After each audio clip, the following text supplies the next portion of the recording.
How you doing, YouTube? Matt, Massive Beer Reviews, back with yet another review. A little bit of double IPA DDH hopeful goodness in the form of Finback Brewing's out of Gamut. Yeah, this beer, I found a date on the bottom. I didn't think there was one down there. Anyway, yeah, it's been a while since I've done a Finback beer. We don't get them where I am in Jersey here, but they kind of get out and about up in New York area. Even outside of the city, and I was in a town in upstate New York, and they had some, and I picked one up. Single can, so I paid a little bit more than you typically would, but I was kind of in a mood for a Finback beer, because it's been a while, so here we go. Like I said, out of Gamut, it's a DDH Double India Pale Ale. Be fresh and drink down. Double dry hopped double IPA. 8.3% alcohol by volume, and this is just about a week over a month. So there you go. Label-wise, it's, your typical kind of Finbacky, kind of abstract pastel-ish kind of label. So yeah, let's see what the sucker has. Yeah, man, it's just it's not easy to get their cans where I'm at, so I just don't see them all that much, and I don't get up that New York area all that often, so it's kind of hard for me to get their stuff. When I do, I typically enjoy them. Actually, it's weird because they can be a bit hit or miss for me. But again, we'll kind of throw that aside for now since it's been so long since I've reviewed it. It's probably almost been a year since I've done a Finback can. Anyway, just over a pinky finger of pillowy, creamy head that is just kind of off-white, just south of khaki, and it's got that rich kind of golden haziness to it. So she's definitely the part of a hazy. Let's get a nose. That smells pretty good, actually. Just big, huge melon vibes. You're talking about rich melon vibes, a little bit of kind of sweeter kind of starfruit, tropical fruity vibes on top of that, but it's all about those melons in there. A little bit of bittering rindiness, and then, sweet little peachiness, sweet little citrus that you typically get almost in all these IPAs. And then you get this nice kind of ranky,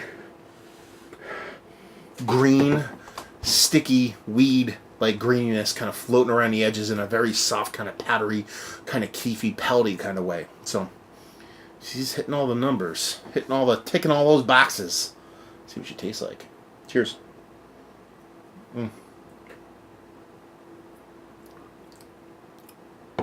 Okay, I can get down with that.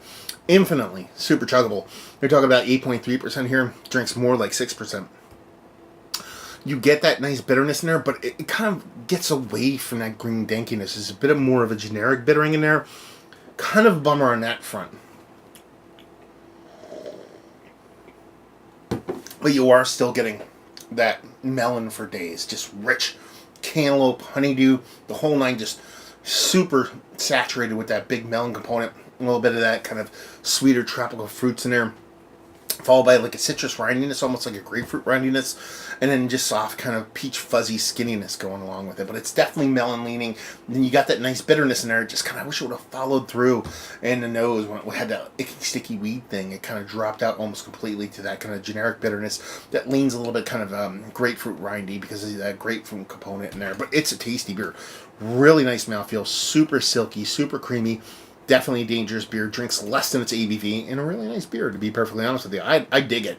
That bitterness might, like I said, come off a little bit generic, but it works. It tempers a bit of that sweetness and just ends up being a really pleasurable, really enjoyable beer, which is kind of what you want in beer, right? Sometimes, being wowed. I don't think this is a wow beer, at least for me, but it's really damn well made.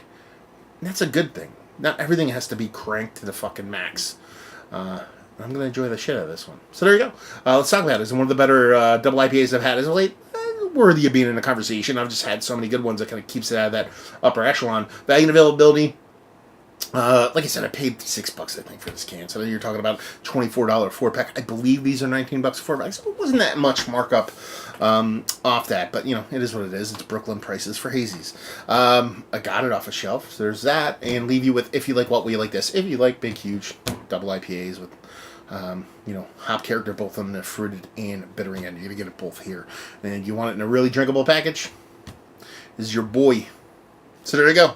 Another review in the books. Hopefully you guys enjoyed it. Down there if you want to talk about it. Massive Beers if you want to check me out doing the social media stuff. Beer Massive if you want to check me out doing the whole podcasting thing. And hopefully you guys enjoyed the review.